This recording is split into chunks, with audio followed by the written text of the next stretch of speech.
សំលេងចំរៀងមួយមើលអាឡ័យចំរៀងច្រៀងថ្មីនឹងក្រោយបងអងចំរៀងអ្នកក្រធ្ងោស្ដាយស្រណោ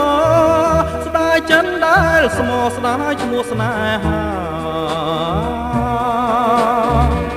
ចំរៀងសោកស្ដាយคล้ายជាពរជ័យជាចំណងដៃដល់ថ្ងៃរៀបការ